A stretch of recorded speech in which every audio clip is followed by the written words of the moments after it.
My daughter confessed in a trembling voice, "I sold your lake house for $200,000. Her husband added cheerfully, "It covered my debts, and now I'm free." I said nothing, got up, and walked away, hiding my anger. A week later, the new owners shouted into the phone, "Why is the FBI in the house?" Before we continue, please subscribe to the channel and let us know where you are listening in the comments. Jennifer's hands trembled as she poured the coffee. Third time tonight, she'd started to speak, then stopped. I watched her from across the table, fork resting against my plate. The salmon had gone cold 20 minutes ago. "How was Canada, Dad? Did the fish bite?" "Good. Peaceful." Brian leaned back in his chair, phone face up beside his plate. "Peace is what I've been missing lately." The way he said it, casual, like he was commenting on the weather, made something tighten in my chest. Jennifer glanced at him, then at me, then down at her untouched dessert. The clock on the wall ticked. Outside, darkness pressed against the windows. "Dad, I wanted to talk to you about—" She stopped, touched her neck. "About the lake house." I set down my fork carefully. "What about it?" She looked at her plate. Words came out in a rush. "You know you haven't been there much lately, and Brian and I sold it for $200,000. The coffee cup felt suddenly heavy in my hand. I set it down. "What did you do?" Silence stretched. The kitchen clock became unbearably loud. Jennifer's breathing had gone shallow. Brian checked his phone again, that slight smirk playing at the corner of his mouth. "It was the right decision, Ron. Seriously." Brian's voice filled the space like he owned it. "That money cleared my poker debts, $65,000. Now I'm free. I can breathe again. You should congratulate me." I looked at him, really looked. He sat there, sprawled comfortable in the chair I'd helped Jennifer pick out 3 years ago, talking about freedom bought with my property. Jennifer's voice cracked. "Brian was being threatened, Dad. The people he owed money to? It was dangerous. I had to do something. He's my family." "I understand." Those 2 words seemed to confuse her more than anger would have. She blinked, mouth opening like she'd prepared for a fight and found empty air instead. I stood. The chair scraped against hardwood. My jacket hung on the back. I'd been here less than an hour, still had my travel bag by the door. Hadn't even unpacked. I pulled the jacket on slowly, each movement deliberate. "Dad, please." The way out has already been found. I looked at Brian. He was still checking his phone. "Your husband is free." I turned to Jennifer. Her eyes were wet now, confusion mixing with something that might have been guilt. "Enjoy your dinner." The front door closed behind me with a solid click. Cool May air hit my face. I sat in my car for several minutes, hands gripping the steering wheel, staring at the lit windows of the house. Through the curtains, I could see Jennifer standing, Brian still sitting. Talking, probably. Deciding I was being dramatic, that I'd come around. The engine turned over, headlights cut through the darkness. I had a lot of work ahead of me. The drive home took 90 minutes. I didn't turn on the radio. Highway lights passed overhead in regular rhythm. Flash, darkness, flash, darkness. My hands stayed locked at 10 and 2. The key turned in my apartment door at 9 o'clock. I flipped one lamp on.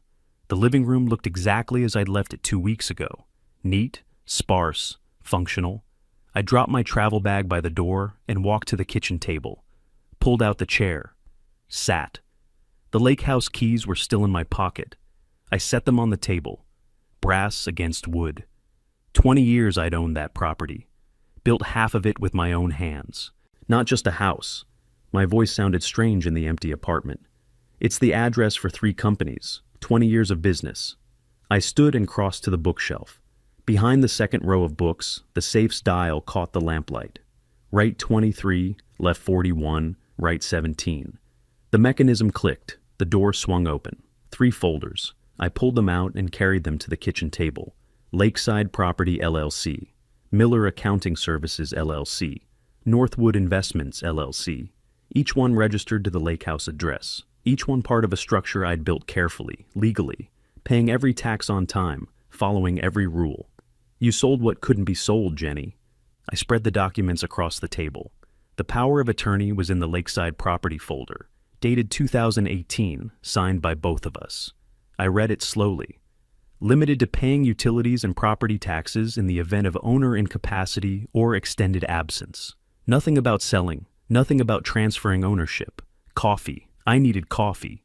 The pot gurgled as I worked, filling the apartment with the smell of dark roast. I drank the first cup standing at the counter, then poured another and returned to the table. By midnight, I'd made a list. 1. Sale without my permission, theft. 2. Violation of business structure, tax consequences. 3. Brian, gambling debts, dangerous people, possible criminal connections. 4. Jennifer, exceeded power of attorney authority. The pen moved across paper steadily now. My handwriting looked different than it had 2 hours ago, sharper, more controlled. I cross-referenced documents, made notes in margins, circled key passages. The transformation happened somewhere between 1 and 2 in the morning. I was reading the LLC registrations when I felt it, the shift from victim to strategist. A cold smile appeared on my face. I caught my reflection in the darkened window. An old man staring back, yes, but not a fool. You thought I'd just swallow this? That I'm some old fool who'll forgive everything for the sake of family? I spoke to the empty room. Justice has nothing to do with forgiveness. By 3 a.m., the strategy was forming. Legal angles, financial implications, criminal possibilities.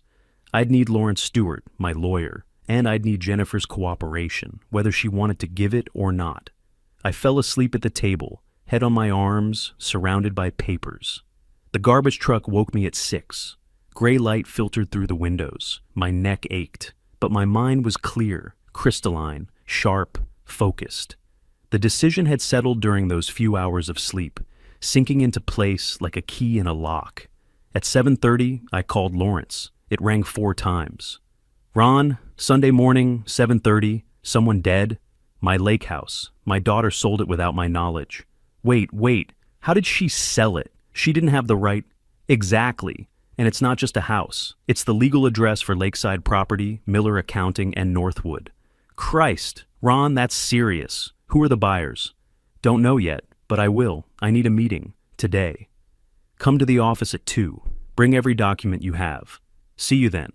I ended the call and opened my phone's messages, typed slowly, choosing each word. We need to talk, officially. Bring all documents related to the house sale. Tomorrow, my apartment, 10 a.m., without Brian. I read it once, sent it. The coffee pot was empty again. I'd lost count of how many cups. Didn't matter. I pulled the documents into organized stacks, placed them in my briefcase, checked my watch. 7 hours until the meeting with Lawrence. Time to move forward. Lawrence Stewart's office occupied the 9th floor of a glass tower downtown. I arrived 15 minutes early, briefcase in hand. The morning had been spent organizing every document, laying them in precise order. The drive took 30 minutes through Sunday traffic, light, easy, giving me time to think. The receptionist wasn't there. Sunday. Lawrence opened the door himself. Ron, he stepped aside. Conference room. The space was all wood and glass. Certificates lined one wall. Through the windows, Minneapolis spread below us, buildings catching afternoon light. We sat across from each other at the long table. I opened my briefcase. 3 folders, I said, placing them between us. Lakeside Property LLC, Miller Accounting Services LLC, Northwood Investments LLC. Lawrence pulled the first folder closer. His glasses caught the light as he read. Minutes passed. He moved to the second folder, then the third. I watched his expression change, professional concern deepening into something sharper.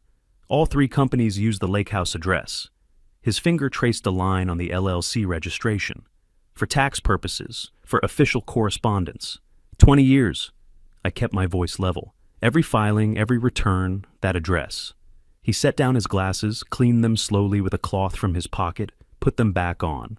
A tell. I'd worked with Lawrence long enough to know. Ron, this is worse than I thought. If the address changed without notifying the IRS, the tax service will open an investigation. Not just an investigation.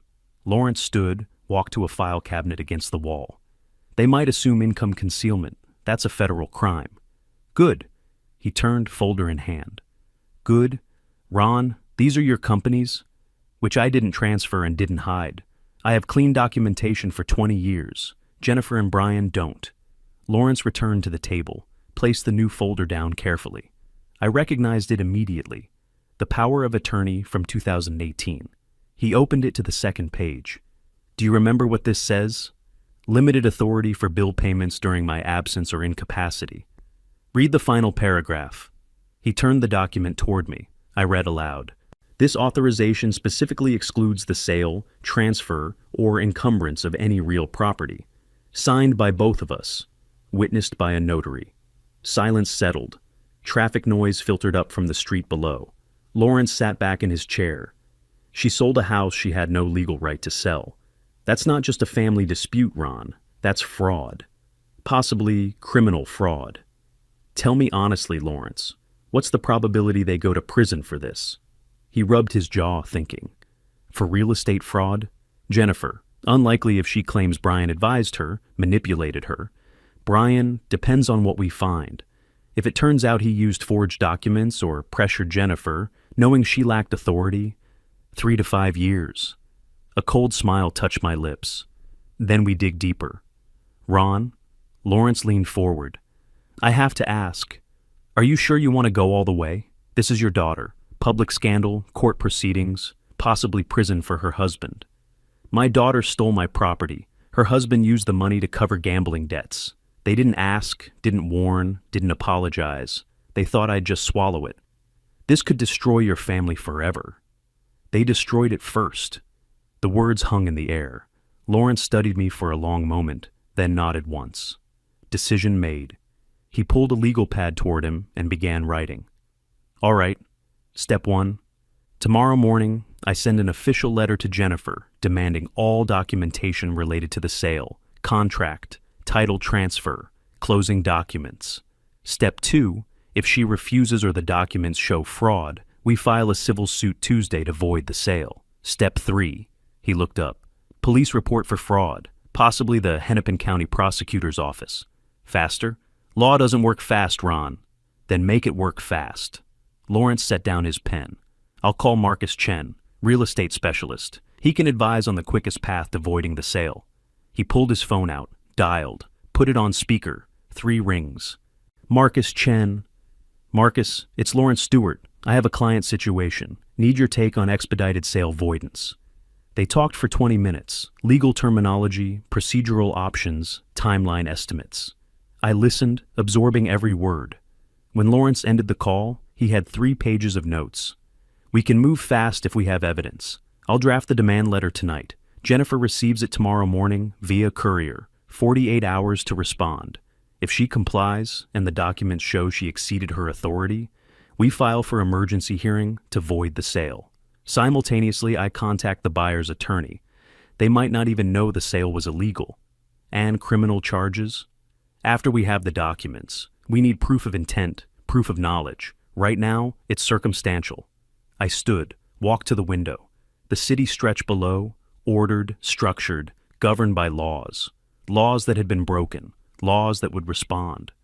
Tomorrow at 10, Jennifer's coming to my apartment. She's bringing the sale contract. Lawrence looked up sharply. You arranged that before calling me? Sunday morning, text message. Bring all documents, without Brian. Smart. He made another note. Get everything she has. Names of buyers, closing date, purchase price, title company, every detail. Then call me immediately. I turned from the window. What if she refuses? Then we proceed without her cooperation. Subpoena the records from the county. Takes longer, but we get there. I don't have longer. Ron, justice delayed is justice denied. Someone said that once. Lawrence smiled faintly.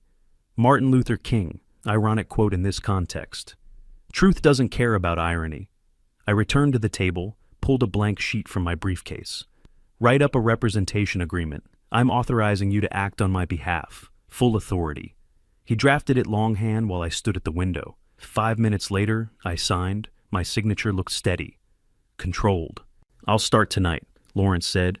Demand letter by morning. By Tuesday afternoon, we'll know if this goes nuclear. It already went nuclear. I closed my briefcase, latched it. Saturday night at dinner. Now we're just cleaning up the fallout. The elevator carried me down slowly, 9th floor to ground. Through the glass walls, I watched the levels drop. When I reached the lobby, sunlight slanted through the entrance. 5 o'clock. The day was ending. Tomorrow would be different. I had 18 hours until Jennifer arrived, 18 hours to prepare for what needed to be said. Sleep didn't come Sunday night. I lay in bed watching shadows move across the ceiling, rehearsing questions, calculating responses. At 5:30, I gave up and made coffee. By 9, I'd cleared the kitchen table of everything except 2 chairs facing each other, 2 coffee cups, a glass of water, 1 glass. The doorbell rang at exactly 10.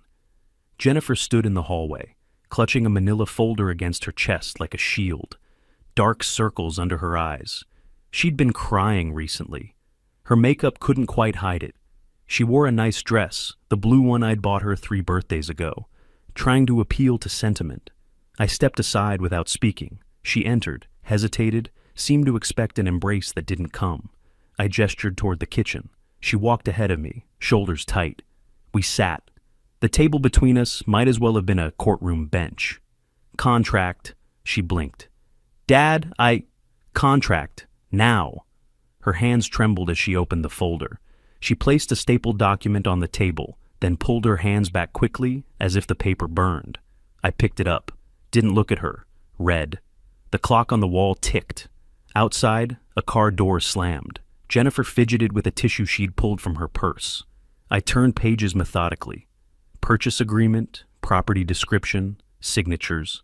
The buyer names jumped out at me, Kevin and Emily Johnson.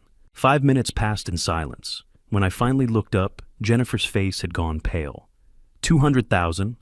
I set the contract down. You sold it for $200,000? She nodded, barely perceptible. Last November, I had it appraised. $185,000, fair market value. I watched her absorb this. You sold it for $15,000 over appraised value. Quick sale, cash buyers. Brian said, her voice cracked. He said the Johnsons wanted a fast transaction. They offered cash. We needed... Who are the Johnsons? A young couple. Kevin works in tech. Emily's a teacher. Brian found them through friends. What friends? She looked down at her tissue. I don't know. He didn't say. I stood, walked to the counter, retrieved the folder I'd left there, the one with the 2018 power of attorney, returned to the table, placed it beside the contract. Do you remember this? Jennifer's eyes went to it. Recognition dawned, followed quickly by confusion. Read it aloud, what it says. Dad, read it. Her hands shook as she picked up the document. Her voice shook worse. I, Jennifer Miller, am hereby granted limited power of attorney by Ronald Miller for the purpose of paying utility bills, property taxes, and routine maintenance expenses on the property located at... Keep reading, last paragraph. She swallowed. This authorization specifically excludes the sale, transfer, or encumbrance of any real property owned by Ronald Miller. Dated March 2018. She looked up. But Brian said this covered... You sold the house without having the right to do it. Each word came out precise, hard. That's not a misunderstanding. That's not a mistake. That's theft. No, Jennifer stood, the chair scraping back. I didn't know. Brian told me the power of attorney covered everything, that you'd given me authority years ago. He showed me the document, said it was fine, that you wouldn't mind because you never use the house anymore. Where's the money now? The question cut through her explanation like a blade. She stopped, mouth open. The $200,000. Where is it now? Brian gave it to the people he owed. All of it? He owed $65,000. The rest went to other debts. He didn't tell me specifics.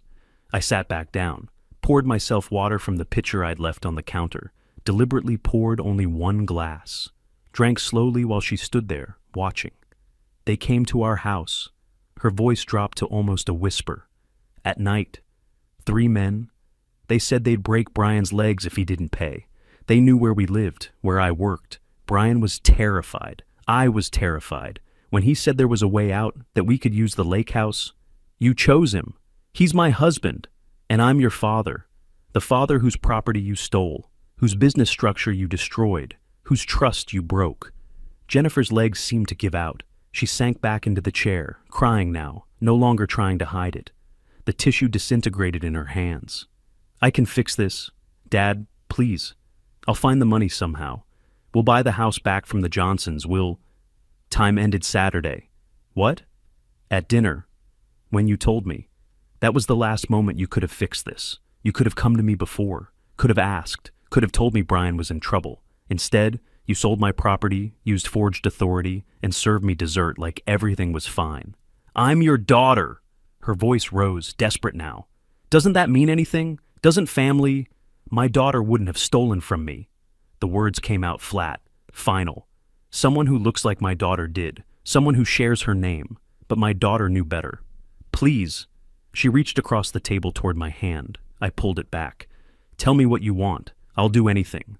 Just, please don't do this. Do what? Whatever you're planning, I can see it in your eyes. You're not just angry, you're calculating. You've already made decisions. I've contacted my lawyer, Lawrence Stewart. He'll be sending you a formal demand letter tomorrow morning. You'll comply with every request. You'll provide every document related to the sale. And then we'll proceed. Proceed to what? I stood, walked to the door, opened it. That depends on what the documents reveal, on whether you cooperated willingly or under duress, on whether Brian forged anything or manipulated you, on many factors. Jennifer rose shakily, gathering the contract, her purse, the shredded tissue. She moved toward the door like someone walking through a nightmare. At the threshold, she turned back one final time. Can we still fix this? As family? Family fixes things together, before they break, not after. I closed the door. Her footsteps faded down the hallway. I stood there listening until the stairwell door clicked shut 4 floors below. The contract lay on the kitchen table. Kevin and Emily Johnson, $200,000. Sold May 5th. 5 days before I came home from Canada. Closed through Northland Title Company. Everything documented, everything traceable. I walked back to the table, sat down, picked up my phone, and called Lawrence. I have the documents, I said when he answered, and I have names. Monday evening, Lawrence worked on the lawsuit documents while I sat in my apartment, reviewing the contract one more time. Kevin and Emily Johnson. The names felt important somehow. Young couple, buying their first real home, caught in Brian's web. Tuesday morning came fast. At 8:30, I met Lawrence at the Hennepin County Courthouse. Glass and steel building, 9 stories tall, security checkpoint at the entrance. We rode the elevator to the 4th floor in silence, briefcases in hand. Judge Patricia Wallace's chambers were wood-paneled, lined with law books. She was maybe 55, gray hair pulled back, reading glasses on a chain around her neck. Efficient movements, no wasted motion. Ronald Miller versus Jennifer Miller Parker and Brian Parker. She read the header of our petition. Sale voidance based on unauthorized use of power of attorney. Lawrence laid out the documents. Your Honor, the defendant used a limited power of attorney that explicitly excluded property sales. Here's the 2018 document with notarized signatures. Judge Wallace picked it up, read the relevant paragraph, set it down. Picked up the property deed showing Ronald as sole owner, the sale contract showing Jennifer as seller. 3 limited liability companies registered to this address. She looked at me over her glasses. Mr. Miller, these are your businesses? 20 years. My voice stayed level. Tax returns filed from that address. IRS correspondence sent there. All legal, all documented. And you weren't notified of this sale? I was in Canada, fishing, 2 weeks. I came home to dinner at my daughter's house and learned she'd sold my property 5 days earlier. Judge Wallace made a note, turned to Lawrence. You're requesting? Emergency freeze on the property. Hearing date for permanent voidance. The sale was completed May 5th. We're asking the court to act quickly before further complications arise. She wrote steadily for several minutes. We waited. Outside her window, Minneapolis traffic moved in silent streams. When she looked up, her expression was set. I'm issuing a temporary restraining order, freezing all transactions related to this property pending full hearing. No sales, transfers, or modifications until this court makes a final determination. Hearing set for May 28th, 10 a.m. She signed with a flourish. Get this to the property registry today. Thank you, Your Honor. We left with the court order in hand. 45 minutes, start to finish. In the elevator going down, Lawrence allowed himself a small smile. That was fast. Clear case, he said. Judge Wallace is good. Doesn't waste time when the facts are obvious. By noon, we stood in the property registry office. a bureaucratic space filled with computers and filing cabinets. The clerk behind the protective glass barrier was maybe 30, tired eyes, practiced movements. Lawrence handed her the court order. She read it twice, typed something into her system, frowned at her screen. Property at 847 Lakeshore Drive, currently showing sale completed May 5th to Kevin and Emily Johnson. She looked up. "You're freezing this?" "Per Judge Wallace's order." Lawrence's voice carried professional weight. "No further transactions until the court decides." More typing. The printer hummed. She handed us a stamped confirmation.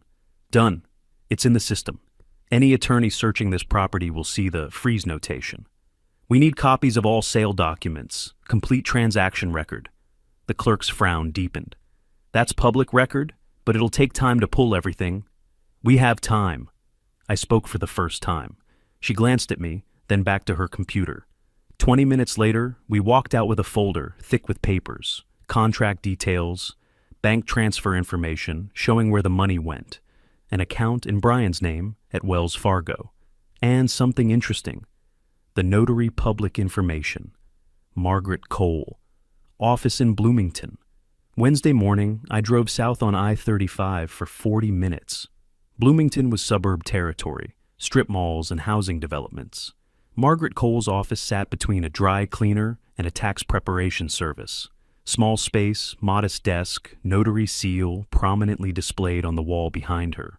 She looked up when I entered, mid-50s, pleasant face, reading glasses pushed up into graying hair, smiled professionally. "How can I help you?" "My name is Ronald Miller. You notarized a property sale document on May 5th. Seller was Jennifer Miller Parker." The smile faded. She reached for a logbook on her desk, flipped pages, found the entry.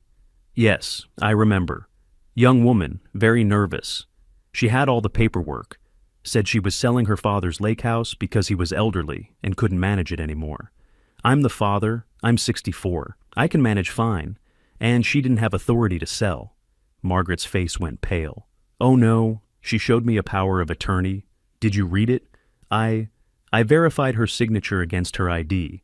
The power of attorney looked official, notarized, dated 2018. I assumed it authorized her to pay my utility bills, nothing more. Certainly not to sell real property."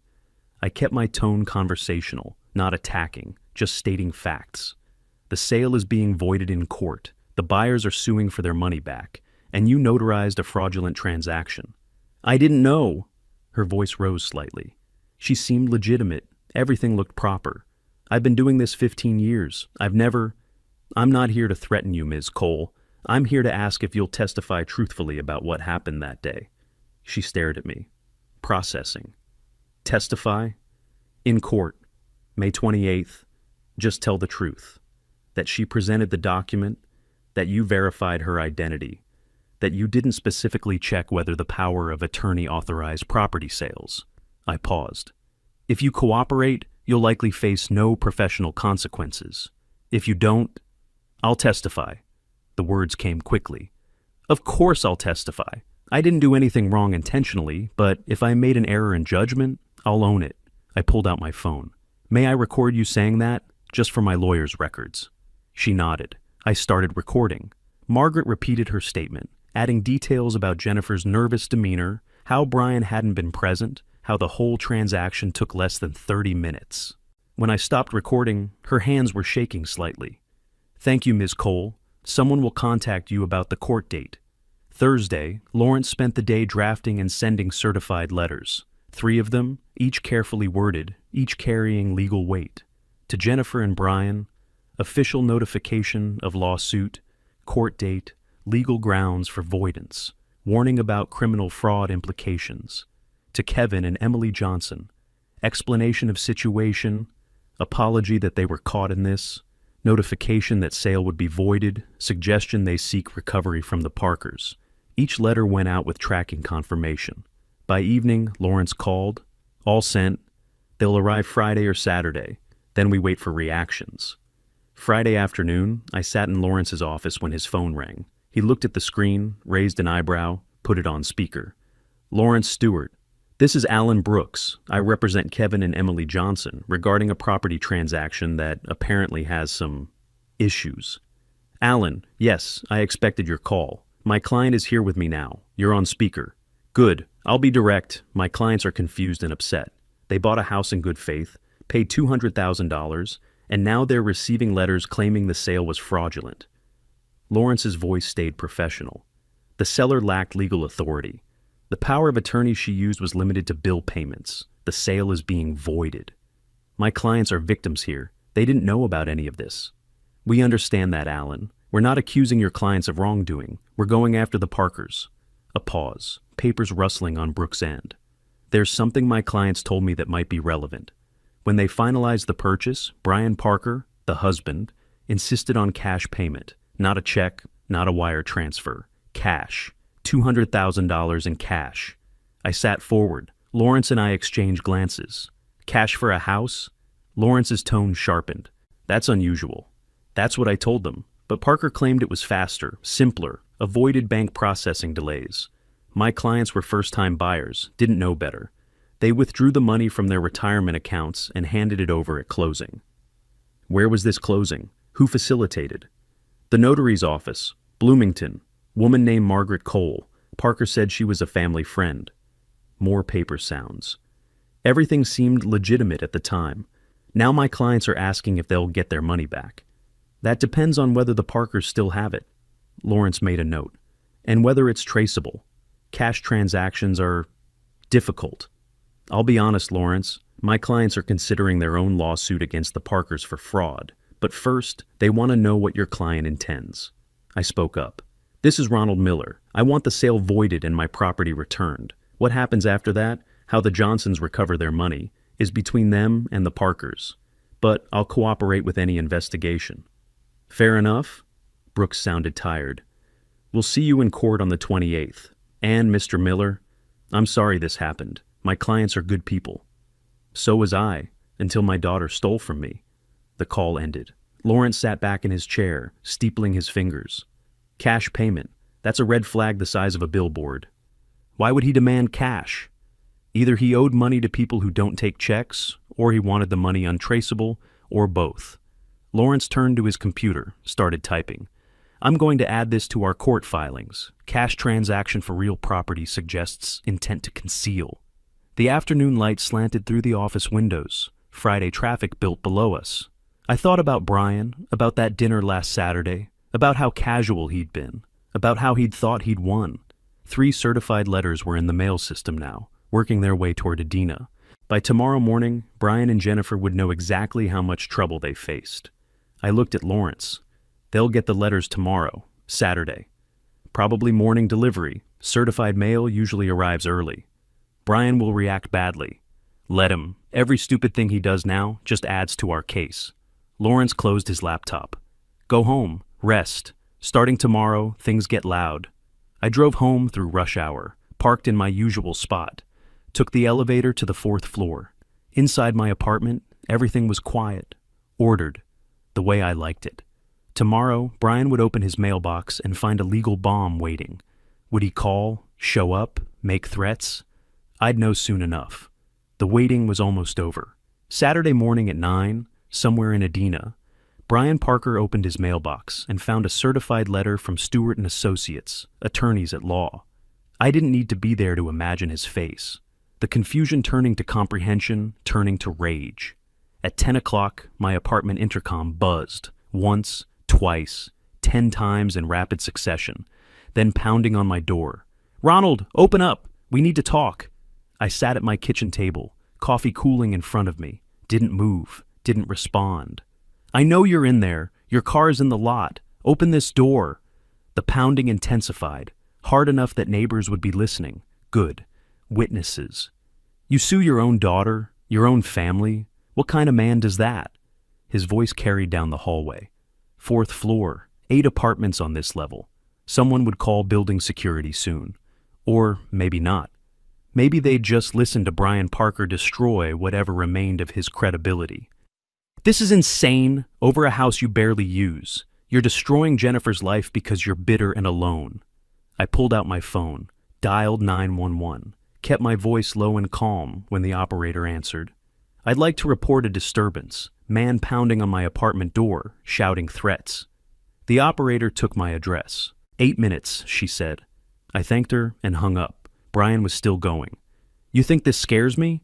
You think some lawyer and some papers change anything? That house saved my life. Those people would have killed me. And you're mad about property? About money? Interesting. He was admitting the threats were real, documenting his own desperation.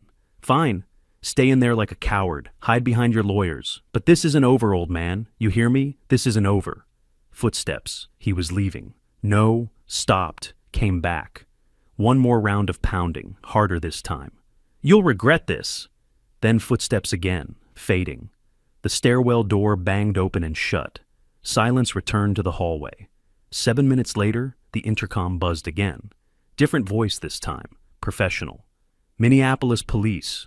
Responding to a disturbance call? I went to the intercom. 4th floor, apartment 4C. The man who was making threats left about 5 minutes ago. Can we come up and take a statement? Yes. 2 officers arrived. Young man, maybe 28. Older woman, 40-something. Both professional, taking notes as I explained. Brian Parker, my son-in-law, current lawsuit over property fraud. He'd received legal notification this morning and came here to make threats. Did he threaten you specifically? The male officer asked. Said I'd regret this, that it wasn't over. Pounded on my door hard enough that my neighbors definitely heard. The female officer was writing. We'll check with neighbors, get their statements. You want to press charges for harassment? Not yet. Just document it. If he comes back, then yes. They took photos of my door. No damage, but they photographed it anyway. Took my statement in detail. Left me with a case number and instructions to call immediately if Brian returned. After they left, I sat back down at my coffee, still warm enough to drink. Brian had lasted exactly 1 day before losing control.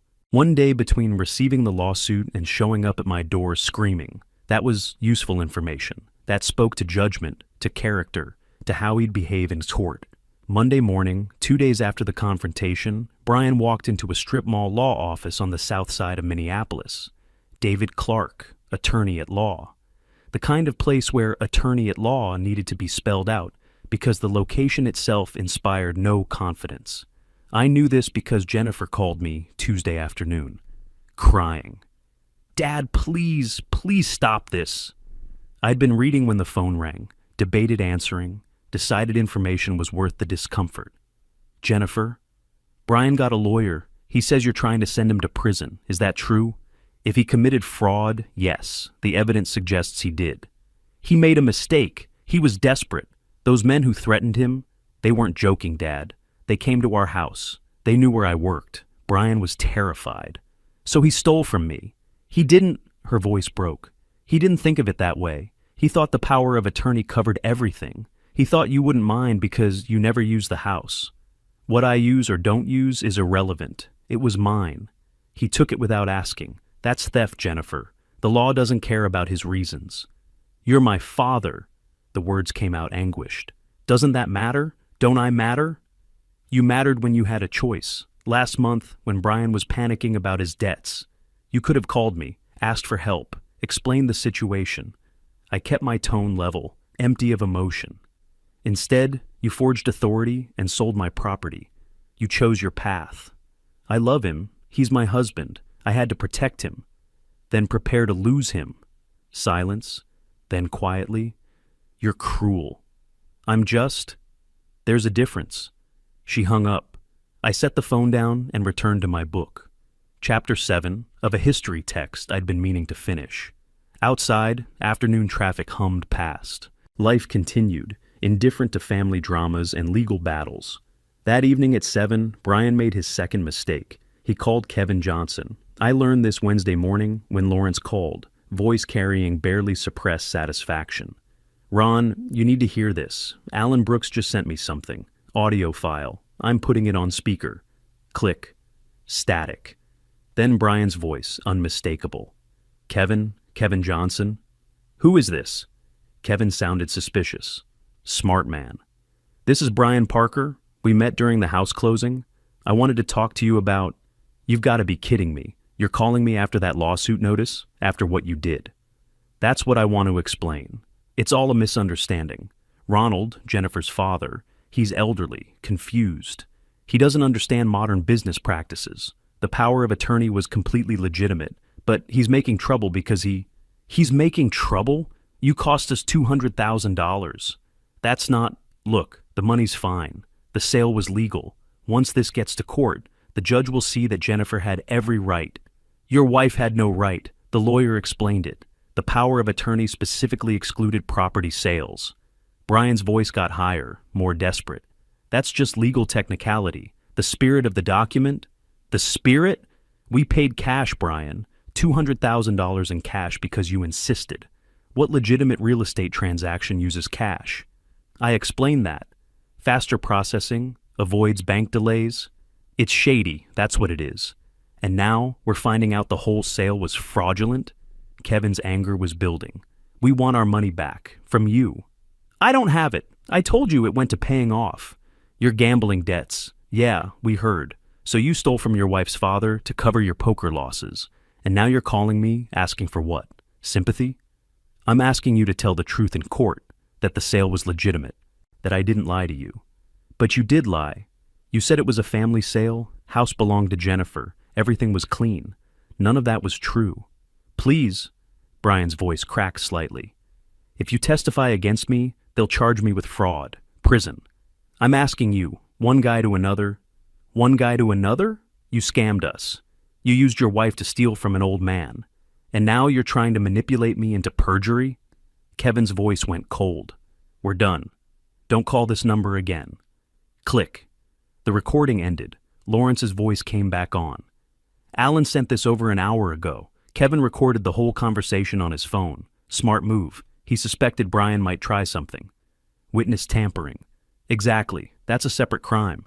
Attempting to influence witness testimony before trial. Lawrence sounded pleased.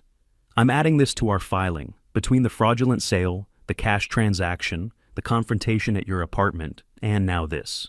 Brian's building quite the case against himself. When's the court date again?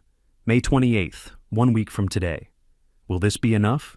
To void the sale? Absolutely. For criminal charges? He paused. I think so. The prosecutor's office will want to see this. Cash transaction plus witness tampering shows pattern of intentional criminal behavior. Wednesday afternoon passed quietly. I read, made dinner, watched evening news. Normal life, or as normal as possible with a courtroom battle looming. Thursday morning, Lawrence called again. Update. I spoke with the Hennepin County Prosecutor's Office. They're interested, very interested, sending someone to observe the hearing next week. If we win, when we win, they'll likely file charges against Brian, Jennifer too, possibly, though they might offer her a deal if she testifies against him. Jennifer won't testify against Brian. She might if it's her only option. Prison does wonders for clarifying one's priorities. I thought about my daughter, about the woman who'd sat across from me 10 days ago, trembling and crying, about how she'd chosen Brian over everything else, over truth, over legality, over her own father. She'll choose him, I said, even if it destroys her. Then she'll go down with him. That's her choice to make. Lawrence was right. Everyone made choices. Jennifer had made hers. Brian had made his. I'd made mine. Court's at 10 a.m. next Tuesday? Yes, I'll meet you at the courthouse at 9:30. Dress formally. This is serious proceeding. Judge Wallace doesn't appreciate casual attitudes. Understood. After the call ended, I sat at my kitchen table with the folder of documents. Power of attorney from 2018. Sale contract from May 5th. Bank records showing the cash transaction. Police report from Brian's Saturday morning outburst. Kevin Johnson's recording of Brian's attempted witness tampering. A complete record of betrayal, desperation, and stupidity. Brian had done most of my work for me. Every impulsive action, every threatening word, every desperate phone call, all of it documented. All of it adding weight to the case against him. 7 days until court. 7 days until Judge Wallace made her ruling. 7 days until Brian Parker learned that actions had consequences. I closed the folder and put it in my briefcase. The waiting was almost over. Wednesday evening, after we'd secured Kevin Johnson's recording of Brian's witness tampering attempt, Lawrence and I sat in his office discussing next moves. The court hearing was scheduled for Tuesday, 5 days away. We had enough to win the civil case, but something nagged at me. The cash, I said. $200,000 in cash. Why? Lawrence leaned back in his chair. Desperate men make stupid choices. Or calculated ones. I tapped the folder on his desk. Brian claimed he owed $65,000, but he demanded $200. Where did the rest go? Good question. Lawrence pulled out his phone, scrolled through contacts. I know someone who might help us answer it. Former Minneapolis PD detective. Does private work now. Very good at following money trails. Thursday morning at 10, Walter Gray walked into Lawrence's office. 60 years old, gray hair cropped military short, suit that had seen better days but was clean and pressed, handshake firm, eyes sharp. Walter, this is Ronald Miller. Ron, Walter Gray, 25 years with the Financial Crimes Unit before he retired. We shook hands. Walter sat across from me, pulled out a small notebook. Lawrence gave me basics on the phone. Your son-in-law sold your property without authority, claimed gambling debts. You want to know if there's more to the story. I want to know everything about Brian Parker's finances, every bank account, every debt, every place he gambles, every person he owes money to. I kept my voice level. Can you do that in 5 days? Walter smiled slightly. I can do it in 3. My fee is $2,500 for a rush job. Done. He made notes while Lawrence provided Brian's basic information. Full name, address, social security number that we'd pulled from the sale documents. 10 minutes later, Walter closed his notebook. I'll call you Monday with what I find. Expect details. Friday through Sunday passed slowly. I went about normal routines, grocery shopping, reading, walks around my neighborhood. But my mind stayed on the investigation. What would Walter find? More debts, criminal connections, evidence of worse crimes. Monday morning at 9:30, my phone rang. Lawrence. Walter's here with his report. Can you come to the office? I was there in 20 minutes. Walter had spread documents across Lawrence's conference table. Bank statements, credit reports, surveillance photos, a thick folder of printed materials. Brian Parker is a busy man, Walter began. 3 bank accounts, First National, that's the main one, where the $200,000 landed. Wells Fargo, he's had this one for 5 years, uses it for cash withdrawals. U.S. Bank, opened 6 months ago, probably when the other accounts started looking suspicious. Suspicious how? Lawrence was taking notes. Constant transfers between accounts. Money comes in, immediately moves to a different account, then cash withdrawals. Classic pattern for hiding activity volume. Walter pulled out a printed spreadsheet. Over the past 12 months, I tracked $130,000 moving through these accounts. I sat forward. 130? He claimed 65. He lied, not surprising. Walter laid out photos, Brian entering a building, Brian leaving, timestamps visible. These are from various days over the past 3 months. Notice the location? The building looked like a dive bar. Neon sign, Lucky 7. It's in the St. Paul suburbs. Officially, it's a bar. Unofficially, there's a poker room in the basement. Been operating about 5 years. Police know about it but don't interfere. Too much money involved, too many influential people playing there. Lawrence frowned. Underground gambling operation. That changes things. It gets better. Walter opened another folder. I talked to a few people who know Brian, bartender at Lucky 7, a guy who works security. Brian's a regular, 3-4 nights a week, always cash, always losing. He paused. They call him ATM behind his back because he just keeps feeding money into the games. The room went quiet. I stared at the photos, the bank statements, the pattern of Brian's self-destruction. $130,000 in a year, I said. That's not desperation, that's addiction. Correct. Walter closed the folder. Everything I found is documented here. Legal, obtained through proper channels. You can use it in court. After Walter left, Lawrence and I sat with the evidence. 30 minutes of silence, reading, processing.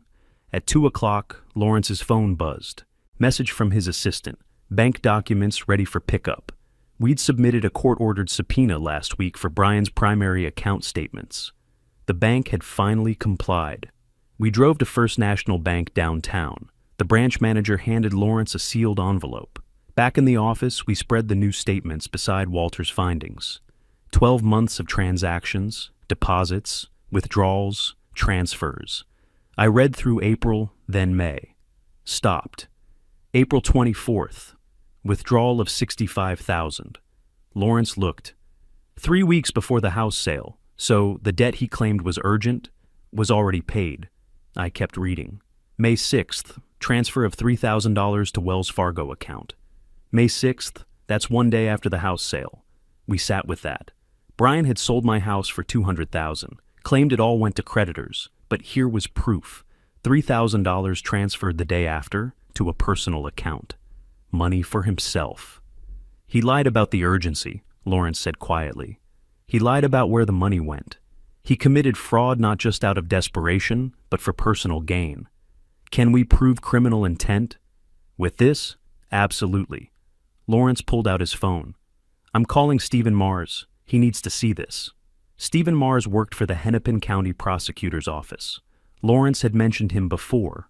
Law school classmate, good relationship, handled white-collar crime cases. The call was brief. Stephen would meet us tomorrow morning. Tuesday at 11, Stephen sat where Walter had sat yesterday, reviewing the same evidence.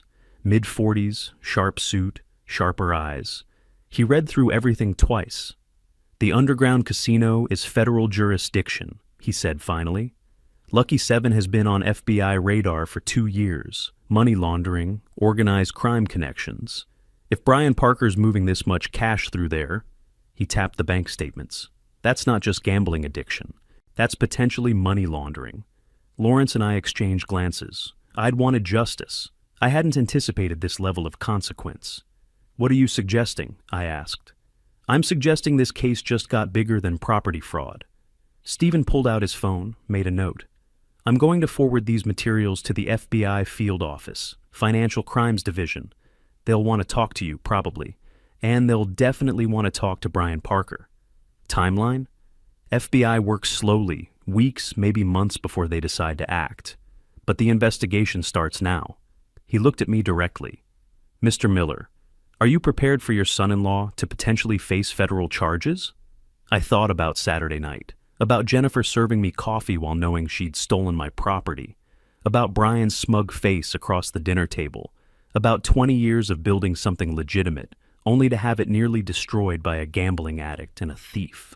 Yes, Stephen nodded. Then we proceed. I'll coordinate with FBI. Your civil case tomorrow is separate. That's about property recovery. This new investigation is about much larger crimes. The 2 tracks run parallel. After Stephen left, Lawrence and I sat in his office as afternoon light slanted through windows. Tomorrow was the hearing. Judge Wallace would rule on the property. Brian and Jennifer would be there, probably with their inadequate lawyer. Kevin and Emily Johnson would attend, wanting their money back, and none of them would know that federal investigation had already begun. Tomorrow we win the civil case, Lawrence said. The criminal case is just starting. How long until Brian realizes? Months, maybe a year.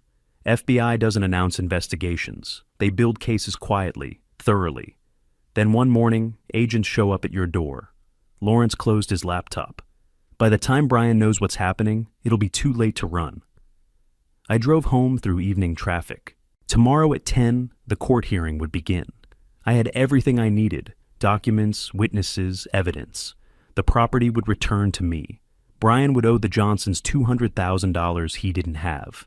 And somewhere in federal offices, investigators were opening a file on Brian Parker's financial crimes.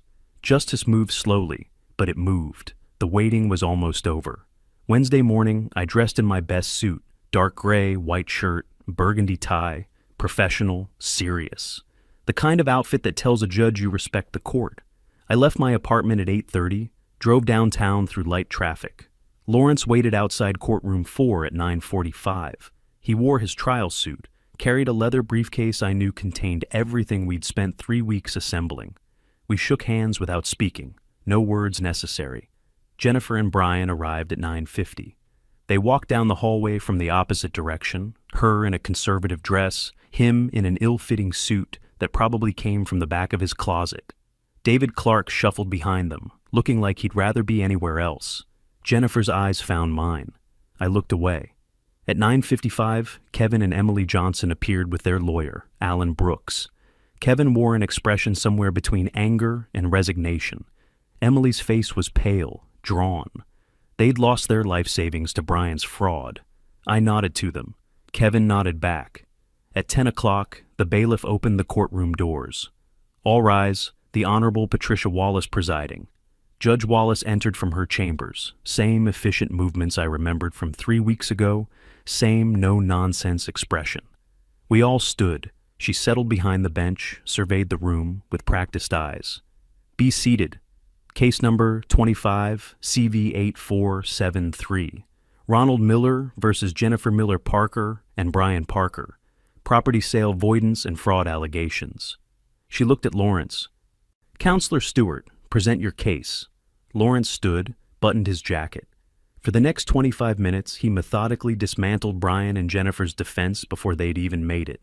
He started with the 2018 power of attorney, walking Judge Wallace through every word of paragraph 3. This authorization specifically excludes the sale, transfer, or encumbrance of any real property. Read it twice, slowly, clearly. Then the sale contract. Ronald Miller listed as property owner. Jennifer Miller Parker listed as seller, claiming authority through power of attorney.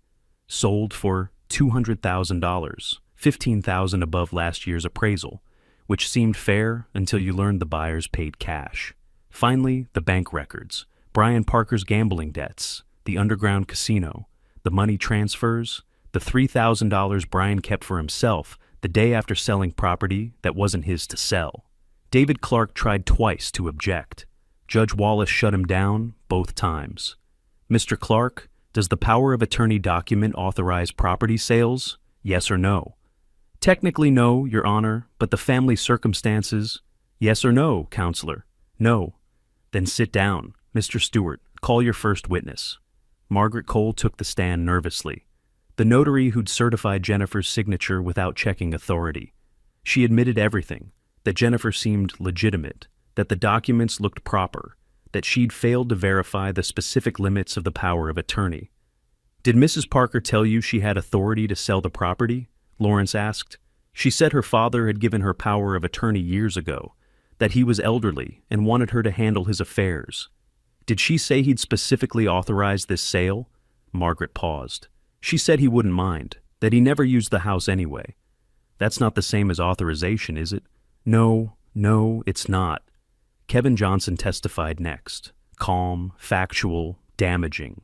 He described Brian's approach, friendly at first, claiming to sell his father-in-law's vacation property because the old man was moving to Florida for retirement. Did Mr. Parker mention that his father-in-law hadn't actually authorized the sale? Lawrence asked.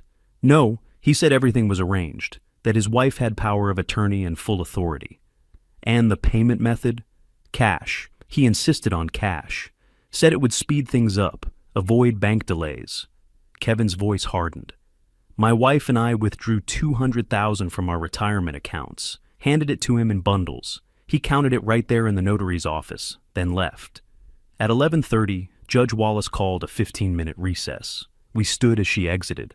Brian was sweating despite the courtroom's air conditioning. Jennifer stared at her hands. David Clark looked like he wanted to disappear. We reconvened at 11:45. Judge Wallace reviewed her notes for several minutes, then looked up. I've heard sufficient evidence. This is a straightforward case. The power of attorney document explicitly excludes property sales. Mrs. Parker exceeded her authority. Mr. Parker knowingly participated in and benefited from an unauthorized transaction. The fact that their family doesn't grant them legal right to someone else's property. She signed a document her clerk had prepared. The sale contract dated May 5, 2025 is hereby declared void. Property located at 847 Lakeshore Drive is restored to Ronald Miller. Defendants Jennifer Miller Parker and Brian Parker are ordered to repay Kevin and Emily Johnson $200,000 within 30 days. Failure to comply will result in asset seizure and potential criminal contempt charges. Brian stood abruptly. Chair scraped against floor. We don't have $200,000. That's impossible. Judge Wallace's expression didn't change. Then you should have considered that before fraudulently selling property that didn't belong to you. The court's ruling stands. This is insane, Brian's voice rose. You're destroying my family over a house that old man barely uses. He's just bitter and wants revenge. Mr. Parker, sit down. No, I won't sit down while you ruin my life. I did what I had to do. Those people were going to hurt me. What was I supposed to do? Mr. Parker, final warning. Sit down or I'll hold you in contempt. Brian turned toward me, face red, eyes wild. You're doing this. You could forgive her, but you won't. What kind of father are you? The bailiffs were already moving. 2 of them, experienced, professional. They reached Brian as he started toward our table. You'll regret this. You hear me? This isn't over. They had his arms. He struggled, still shouting. Jennifer was crying, reaching for him. David Clark sat frozen. You'll pay for this. I promise you'll pay. The bailiffs pulled him toward the side door. His voice echoed as they dragged him out. One final shout before the door closed. I'll make you sorry. Silence settled over the courtroom like dust. Judge Wallace straightened her papers calmly, as if violent outbursts happened every day.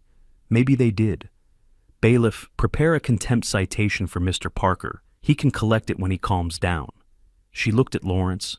Counselor Stewart, given the defendant's financial situation and Mr. Parker's demonstrated character, I'm also forwarding the case materials to the county prosecutor's office for review of potential criminal fraud charges.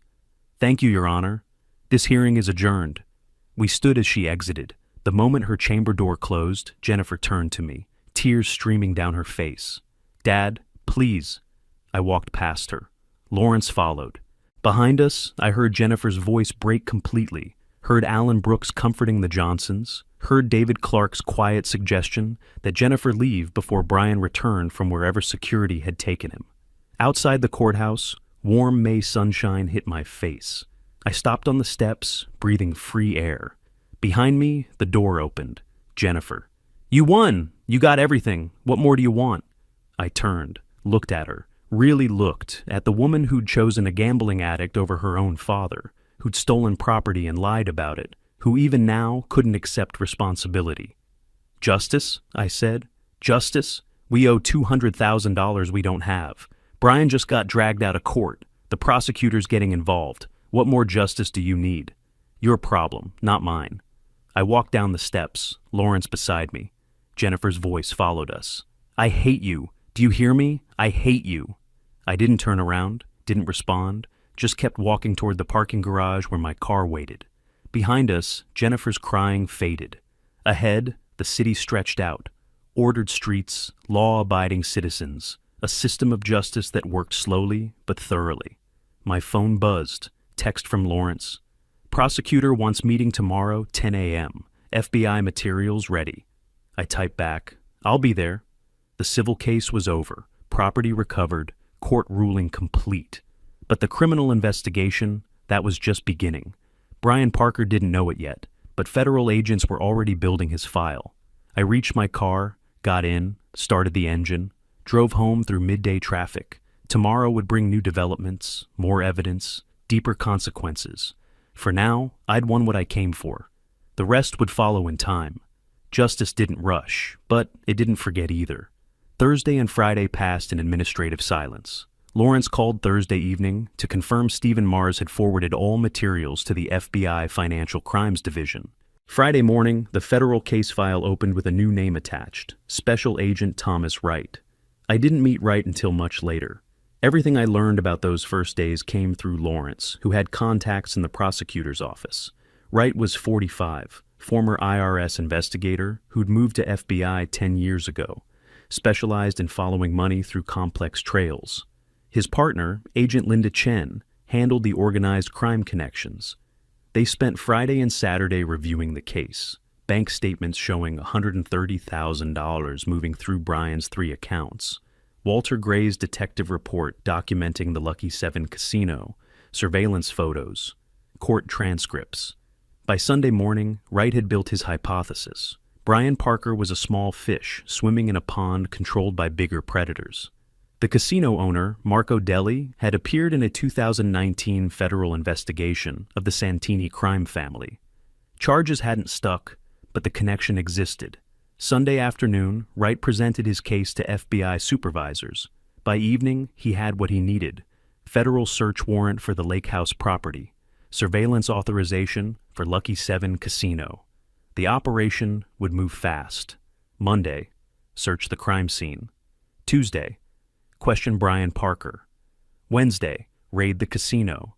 Monday morning at 9, 3 FBI vehicles pulled up to 847 Lakeshore Drive. Emily Johnson was inside. The Johnsons had started moving furniture before the court voided the sale, and Emily had returned to collect some belongings. She opened the door to Agent Wright's badge and warrant. FBI, ma'am, we have authorization to search these premises as part of an ongoing financial crimes investigation. Emily's face went white. What? I don't understand. We bought this house legally. The purchase is part of the investigation, ma'am, not you personally. Please step outside while we conduct our search. Lawrence called me at 11 with the update. FBI's at the lake house. Searched it for 4 hours. Emily Johnson was there. Apparently she called Kevin, who called Alan Brooks, who called me asking what's happening. What did you tell him? That his clients aren't targets, that FBI is investigating Brian Parker for financial crimes, potentially connected to organized gambling operations. Lawrence paused. Alan asked if you knew this was coming. I said you'd provided materials to the prosecutor, but FBI moves on its own timeline. At 11:30, my phone rang. Jennifer. I let it ring 3 times before answering. Dad, why is the FBI at the house? Her voice carried pure panic. I kept mine level. Brian's under investigation for financial crimes. The lake house was the site of the fraudulent transaction. They're collecting evidence. Evidence of what? We already lost in court. What more do they want? Your husband gambled away $130,000, not $65,000. He used an underground casino with organized crime connections. He demanded cash payment for my house. These are federal crimes, Jennifer. Silence, then quietly. $130,000? The FBI has bank records, 3 different accounts, transfers designed to hide the volume of money moving through. The Lucky 7 casino in St. Paul, that's where it all went, every dollar. He told me $65,000. He lied, like he lied about the power of attorney authorizing the sale, like he lied about where the money went afterward. I looked out my apartment window at the city below. Did you know anything about your husband, his addiction, his connections? I knew he played poker sometimes. I didn't know... Her voice broke. I didn't know it was this bad. Now you do. I hung up. The phone rang again immediately. I didn't answer. Tuesday afternoon, Brian received a call from Agent Wright requesting he come to the FBI office downtown for questioning. Voluntary, Wright said. Just need to clarify some details about your financial activity. Brian went without a lawyer, critical mistake born of arrogance. He thought he could talk his way through anything. The interrogation lasted 2 hours. Wright was methodical, started with bank statements, walked Brian through every large withdrawal, every transfer, every cash deposit. Brian tried denying, claiming he'd won some of it back, insisting he'd only visited Lucky 7 a few times. Wright showed him surveillance photos, 43 visits over 12 months, different times, different days, always carrying cash in, leaving with nothing. Where did this money come from, Mr. Parker? Your salary is $48,000 a year. You gambled away $130,000. Explain the difference. Brian couldn't. He tried mentioning bonuses, side jobs, inheritance. Wright methodically dismantled each claim with documentation. Do you know Marco Deli? Brian's expression changed. Fear flickered across his face. The casino owner. You've met him, yes? Spoken to him about your debts? I want a lawyer. That's your right. Wright closed his folder. Interview terminated at 4:17 p.m. Thank you for your cooperation, Mr. Parker. Brian left the FBI office shaking. Wright was satisfied. The nervousness at Deli's name confirmed everything. Wednesday morning, 5:30 a.m., 20 FBI agents descended on Lucky 7. Tactical entry, coordinated takedowns, everything by the book. 12 arrests including Marco Deli and his 2 managers. Seizures totaling $340,000 in cash. Poker tables, computers, financial records spanning 5 years. In Deli's office safe, they found ledgers documenting far more than just gambling, loan sharking, money laundering through legitimate businesses, names of people who'd borrowed and couldn't pay. Brian Parker's name appeared 3 times with amounts: $15,000, $22,000, $28,000. Total, $65,000. The amount Brian had originally claimed he owed. But the dates showed these were new debts, taken on after he'd already sold my house. The pattern became clear. Brian hadn't used my house money to pay old debts. He'd used it to gamble more, lost it all, then borrowed from Delhi to cover living expenses, the cycle feeding itself endlessly downward. Lawrence called Wednesday afternoon with the raid results. Marco Delhi's going away for a long time. Racketeering, money laundering, loan sharking. Brian's name is all over the financial records. If FBI can prove Brian knowingly participated in money laundering, even indirectly by feeding cash into the operation, he's looking at 10 to 15 years federal time. And if they can't prove that, just illegal gambling participation, unauthorized real estate transaction, fraud, 3 to 5 years. Either way, he's finished. Has he been arrested?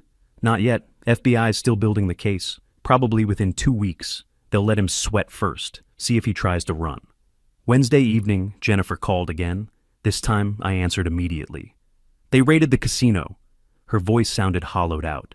People arrested. It's all over the news. Brian could go to prison for years. Federal prison. Yes. How can you sound so calm? This is destroying my life. You helped destroy mine first. Turnabout seems fair. I didn't know about the casino. I didn't know about 130,000. I thought he owed 65 and we paid it. Now you know the truth. Your husband is a fraud, an addict, and a criminal, and you helped him steal from me to feed his addiction. You're cruel. You're heartless. How can you be my father and do this to me? I thought about that question. Really thought about it. The lake house was mine, legally, ethically, in every way that matters. You took it without permission, sold it, gave the money to a man who gambled it away and lied to you about it. You chose him over everything, over honesty, over law, over your own father. I kept my voice level, empty of heat. I didn't do this to you, Jennifer. You did it to yourself. I just responded. I hate you. I know. I hung up, put the phone on silent, sat in my apartment as evening darkened to night. The FBI had what they needed. Delhi was in custody. Brian would be arrested soon. Jennifer's marriage was imploding, and I sat alone with my victory, wondering why it didn't feel the way I'd expected. Justice was coming, slowly, methodically, inevitably. Brian Parker would pay for his crimes. The system would work. But sitting there in the silence, I realized something. Revenge wasn't a destination. It was a road that never quite reached the place you thought it would. You got what you wanted, consequences, accountability, punishment, but the satisfaction felt colder than anticipated, sharper, more isolated. Tomorrow would bring new developments, federal charges probably, more calls from Lawrence, maybe another desperate call from Jennifer that I wouldn't answer. The wheels were turning. Federal machinery, once engaged, moved with inexorable force. All I had to do now was wait and watch as everything I'd set in motion reached its conclusion. 3 weeks since that Saturday dinner. 3 weeks since I'd learned my daughter stole from me. And now federal agents were building a case that would send her husband to prison for years. I'd won. Completely, totally, absolutely. So, why did my apartment feel so empty? Thursday, June 5th. Federal prosecutor Margaret Foster stood before a judge and read formal charges against Brian Parker. Real estate fraud under federal jurisdiction, participation in illegal gambling operations, conspiracy to commit money laundering. Each charge carried 3 to 15 years. Together, they represented the end of Brian's freedom for the foreseeable future. Brian stood before the federal judge, face pale, finally understanding the full weight of what he'd done. His court-appointed attorney stood beside him. Brian couldn't afford anyone better. Do you understand these charges, Mr. Parker? Yes, Your Honor. Do you understand that, if convicted, you face substantial prison time? Yes, Your Honor. The machinery of federal justice began its slow, thorough work. Within days, Brian managed to scrape together enough money to hire Richard Graham, a competent defense attorney who reviewed the evidence and delivered the assessment Brian didn't want to hear. If we go to trial, the jury will convict you. The evidence is overwhelming. Bank statements, witness testimony, casino surveillance, your own recorded attempts to tamper with witnesses. You'll get 8 to 12 years, probably closer to 12. What's the alternative? Plea deal. I negotiate with the prosecutor. You plead guilty to the main charges, waive your right to trial, accept responsibility. In exchange, they recommend reduced sentence, 4 years federal custody probably, maybe 3 if we're lucky. 4 years. Brian agonized over it for 3 weeks, but reality was inescapable. The evidence was crushing, and trial meant maximum punishment. In mid-July, he accepted the plea deal. The sentencing hearing was brief. Brian had nothing to say. The judge read the agreement. 4 years at FCI Sandstone Federal Prison in Minnesota, $50,000 fine, financial restrictions for 10 years after release, including reporting requirements and gambling prohibition. Mr. Parker, you defrauded an elderly man, stole his property, and used the proceeds to fund illegal gambling activities. You've shown poor judgment, dishonesty, and contempt for the law. 4 years is lenient given the circumstances. I suggest you use that time to reflect on better choices. The marshals took Brian into custody immediately. Jennifer watched from the gallery, crying silently. Her lawyer had advised her weeks earlier, file for divorce now or share responsibility for Brian's $50,000 fine plus court costs. 8 years of marriage ending with paperwork and signatures. She filed. The process would take 45 days. In July, the court issued final orders restoring the lake house property to Ronald Miller's name. The registry updated its records. The keys returned to me through Lawrence's office. Kevin and Emily Johnson received $42,000 from seized assets. Partial refund, better than nothing. The remaining $158,000 was lost forever, absorbed by Brian's gambling addiction and criminal activity. Early August, I drove out to the lake house for the first time since this all began. 4 months since Jennifer sold it. 3 months since I learned about the betrayal.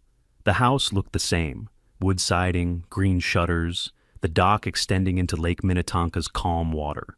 Inside, everything was empty. The Johnsons had removed their furniture after the sale was voided. I walked through rooms that echoed with each footstep. Kitchen where I'd made breakfast for Jennifer when she was young. Living room where we'd watched movies. The small bedroom where she'd stayed during visits. Memories everywhere. And silence. I spent a week there, cleaned, repaired loose boards on the deck, sat on the dock watching the water, drinking coffee, thinking about costs and consequences. Mid-August, a letter arrived at my apartment forwarded from my old address. Jennifer's handwriting on the envelope. I almost didn't open it. Sat with it for an hour before finally unfolding the pages. Dad, I know you probably won't read this. I know I don't deserve for you to read it, but I need to write it anyway. You were right about everything. Brian lied to me about the debts, about the money, about how bad his addiction was. I didn't want to see it.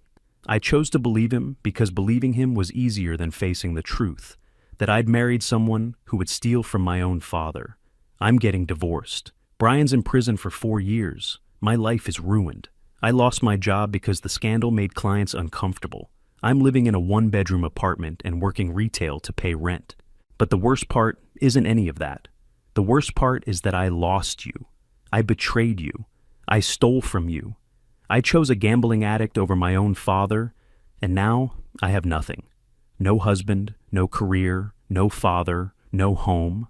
I'm not asking you to forgive me. I don't think I deserve forgiveness. I just want you to know that I understand now. I understand what I did. I understand what it cost, and I'm sorry. So deeply, completely sorry. I know sorry doesn't fix anything. Sorry doesn't give you back the trust I destroyed. But it's all I have left to give you. Your daughter, Jennifer. I read it twice, then folded it carefully and put it in a drawer. The last weekend of August, I returned to the lake house. Saturday morning, I sat on the porch with coffee, watching sunrise paint the water gold and pink, peaceful, quiet, mine again. My phone rang. Lawrence. How are you doing out there? Fine, quiet. That's good. You deserve some peace. He paused. Jennifer's divorce finalized yesterday. Officially single as of Friday afternoon. I know, she sent a letter. Did you read it? Yes. And? I watched a bird land on the dock railing. She says she's sorry. Says she understands now what she did. Maybe that's true. Maybe she does understand. But? Lawrence knew me well enough to hear the unspoken. But sorry doesn't restore trust. Sorry doesn't change what happened. She made her choice when she signed those papers. I made mine when I decided to pursue justice instead of forgiveness. The coffee was cooling in my hands. Did I do the right thing, Lawrence? I got my house back. Brian's in prison. Justice was served, but my daughter isn't in my life. maybe won't ever be again. You could have stopped after winning the civil case. Didn't have to involve the FBI. Could have. But then Brian would have gotten away with fraud, gambling addiction, criminal activity. He would have just kept destroying lives. Jennifer's, the next victims, someone's. I set down the coffee cup. Justice demanded more than just getting my property back. And you can live with that choice, with the consequences? I thought about that question, really thought about it. The empty house, the silent phone, the letter in my drawer that I hadn't answered and probably never would. The victory that felt colder than expected. I'll have to. Can't change it now. I looked out at the lake, at the water reflecting morning light. She chose Brian over everything, over truth, over law, over her own father. That choice cost her everything. My choice cost me her. We both pay the price for our decisions. That's a hard way to live, Ron. Living isn't always supposed to be easy. Sometimes it's just supposed to be right. We talked a few more minutes, then hung up. I sat there on the porch of the house I'd fought for, won back, and now owned again completely. Peaceful morning, beautiful view, perfect silence, justice restored, family lost. Fair trade? I didn't know. Probably never would. But I'd made my choice that Saturday night 4 months ago when I sat at Jennifer's table and learned what she'd done. In that moment, something had broken that couldn't be repaired with apologies or time. She'd betrayed fundamental trust. I'd responded with methodical, complete revenge. Both of us would live with the consequences forever. The sun climbed higher. The lake sparkled. A new day beginning, like every day does, regardless of human drama and broken relationships. The world kept turning. Life continued. I finished my coffee, stood up, walked inside. The house was quiet, empty. Mine. And somehow, sitting there in the space I'd reclaimed, I felt both victorious and utterly alone. Justice has a price. I'd known that going in. But knowing and feeling are different things. You can understand intellectually that revenge will cost you, that choosing justice over mercy has consequences, that winning can mean losing something else equally valuable. But understanding it and living with it, those are entirely different experiences. August ended, summer fading into fall. The lake house stood unchanged, restored to my name, legally and permanently mine again. Brian Parker sat in a federal prison cell. Jennifer lived somewhere in Minneapolis, alone with her choices and consequences. And I sat on my porch, watching the water, wondering if peace was supposed to feel this quiet. If you like this story, please like this video, subscribe to the channel, and share your impressions of this story in the comments. To listen to the next story, click on the box on the left. Thank you for watching.